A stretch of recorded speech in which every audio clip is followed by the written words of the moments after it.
In the 1950s, a weapon was invented that has become more powerful than America's deadliest weapons of mass destruction. It is the weapon of mass deception, and it is right in our own living rooms. The hypnotizing world of picture television brings us the news of the world through two central news agencies called Reuters and the Associated Press. The Rothschilds bought Reuters in the 1800s, which later bought the Associated Press and made the Rothschild family owners of the world's largest central news services. To the present day, the world depends on these Rothschild-owned central news services as their main source of news and information.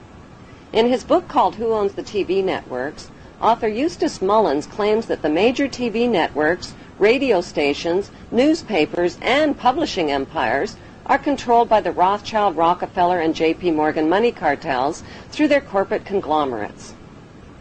The bankster-owned media conglomerates include weapons manufacturers General Electric and Westinghouse, which profit from promoting wars. Their man in Washington is head of the FCC Federal Communications Commission, and his name is Michael Powell, the son of Colin Powell. Michael Powell was put in charge of changes to the media monopoly rules and who can own what. Joining public opposition to Michael Powell's FCC deregulation policies, Senator Byron Dorgan had this to say. Seldom have I seen a regulatory agency cave in so completely to the big economic interests. That's exactly what happened today with the FCC rules. And Chairman Powell kept suggesting slight modifications. It's not slight at all. This is a big deal. It's going to affect what the American people can see, can hear, can read. And let me emphasize something that was in your setup piece. After what the FCC did today, it is likely, in fact, that in big American cities we will see the same company own the newspaper, 3 television stations, 8 radio stations, and the cable system in that city, all under one company. And I don't know what happened to this notion of competition, but I'm telling you, it's not there, and it's not embedded anywhere in the FCC's decision. Well, I'm just going to have to say that there are a lot of lies being told. In his new book, Brock says the key to the success of the right-wing media is opinion, predicated on a raft of distortions, misrepresentations, and outright lies presented to the readers and viewers as fact. I think it used to be... Control over the Internet, publishing, recording, and top cable companies can be traced back to the same Big Five media empires: General Electric, Time Warner, Viacom, Disney, and News Corp.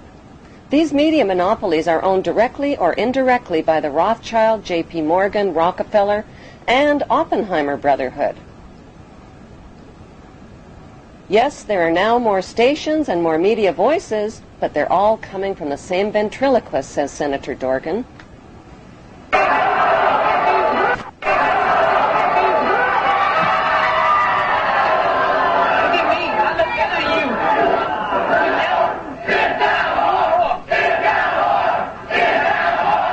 Every TV show needs corporate sponsors, and corporate sponsors sponsor pro-business, pro-government programming, and journalists who support the agenda of the Big Five media owners. While 2/3 of the world goes hungry, these banksters offer gazillion-dollar sponsorships to sports athletes to play with their balls. Why? Because they keep the masses distracted from the important issues, like the passage of the Patriot Act to limit your civil rights and freedoms. The Patriot Act allows the government to come into your home, take things from your home, search your home, and never tell you about it. Increasingly, however, Americans are speaking out. The media and banking monopolists now have the power to make or break political leaders around the globe. Why haven't the networks made a TV movie of the week about how the Bush family made their family fortune? The movie could be called The Awful Truth, starring George W.'s great-grandfather, Samuel P. Bush, whose Buckeye Steel Castings Company supplies parts for Edward Harriman's railroads, who in turn provides rail shipments for John D. Rockefeller's Standard Oil, who in turn gets monopoly financing from the Rothschilds. The movie could be made into a TV series starring Samuel's son, Prescott Bush, as the managing director of a Nazi steel manufacturing plant in Poland called Silesian Consolidated Steel. In Episode 1, Prescott Bush forwards American financing to his German partner Fritz Thyssen through the Union Banking Corporation in New York. Fritz Thyssen arranges a contract with Nazi Germany's IG Farben company for free Jewish slave labor in Bush's steel manufacturing plant at the Auschwitz concentration camp. Episode 2 shows Skull and Bonesman Prescott Bush and Averell Harriman getting caught under Trading with the Enemy Act as the U.S. government moves in and seizes all of their shares in Union Banking Corporation.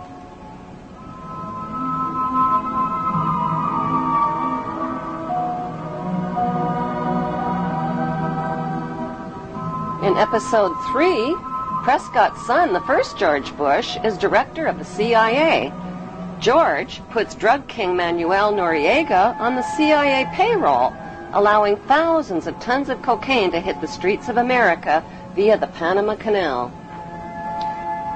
In episode 4, George's son, the second George Bush, becomes partners with Osama bin Laden's older brother, Salem bin Laden, in a Texas oil company called Arbusto Energy. Episode 5 introduces George W.'s shady younger brother, Neil Bush, ripping off the elderly in the Silverado savings and loan scandal that cost U.S. taxpayers $1.3 billion.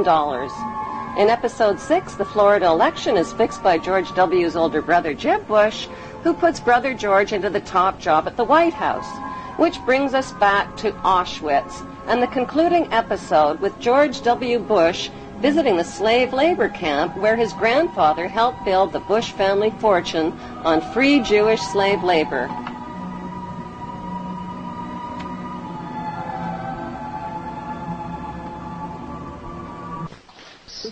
The sites are a sobering reminder of the power of evil and the need for people to resist evil.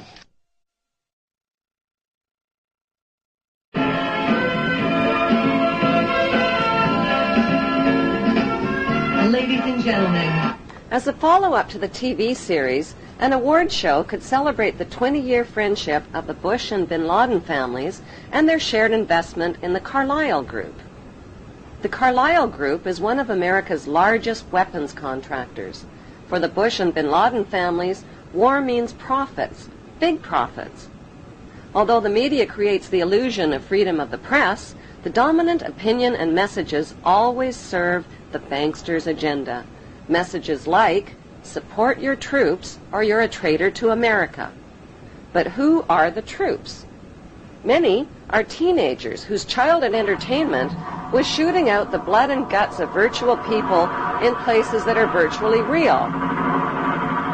Now they're blowing up real people in places that are really real, like schools, hospitals, and villages filled with families and children. Burns, open wounds, amputations, spinal cord injuries, broken bones, eyes that have been sprayed with shrapnel. The list is long and predictable. The chilling reality is that up to 15% of the tax money deducted from your paycheck each month buys the bombs and pays the salaries of troops to commit these atrocities. Rivers of blood from innocent families and their children is on everybody's hands. The plan for world domination by the banksters cannot be accomplished without your cooperation. That plan was formulated in 1773 at Mayor Rothschild's goldsmith shop by 13 influential German Jewish families. Among them were Rothschild, Oppenheimer, Warburg, and Schiff. Their formula for global control is the 3M formula: money control, media control, and military control. 2, 1, mark, and visual confirmation happening. Like changes to the rules that gave these families the media and money monopolies, new laws are being passed to transfer military control to them by privatizing the military. But if they're killing terrorists, who cares if they are government soldiers or corporate soldiers? A more important question to ask is, who exactly are the terrorists and where do terrorists get their training? The answer is right smack in America at Fort Benning, Georgia. Until January 2001, America's terrorist training school was called School of the Americas, but because of massive protests against its activities, the name was changed to WISC, Western Hemisphere Institute for Security Cooperation. Actress Susan Sarandon narrated a documentary film called School of the Assassins.